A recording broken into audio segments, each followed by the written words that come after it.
still on you. Yeah. You're known for being a little bit different. Yes. There's the jet ski, there's the stilts, which you've covered. Yeah. How do you think that's going to impact on the apprenticeship? Well, first of all, I happily went out and promoted Rotary by doing those activities that are not normally done by people, quote, of my age. That was a deliberate and positive act, and through that I have changed the face of Rotary from being an old man's club which was struggling for membership, where this year half, maybe more than half the board are women, and more than half of them are quite young women, and about 35 or 40% of the club are quite young, and we obviously compete with the other Rotary Club for members, and up until the time I started doing that, the other club was beating us in terms of bringing in new vibrant membership.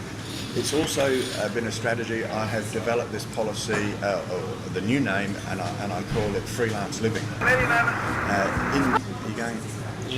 Yeah. Just checking.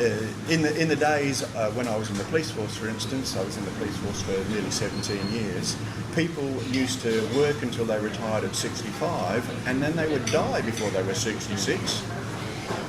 Whereas now, people like me who are, work pretty hard and to earn a living and can be seen to be retiring at 57, 58, and at that age there's 30-something years to live. And people who are older are complaining that they're not being employed. It's a general complaint, which I don't think I need to give you background or statistics about. Even though they have 30 more years to fill in. And so I have, again, done some of those silly things like the Bolton's Boomers program to show that there's a difference between retirement 20 years ago and ceasing your major work effort now. And I don't like to call it retiring because it's viewed on as retiring from life, and that's not what we're doing.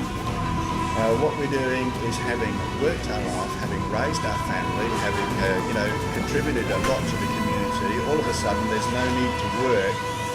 In my case, 10 or 12-hour days, 6 days a week, in a lot of people's cases. So we're able to back off. We're able to choose the work that we do. We're able to recreate a lot more, and we're able to view the arts.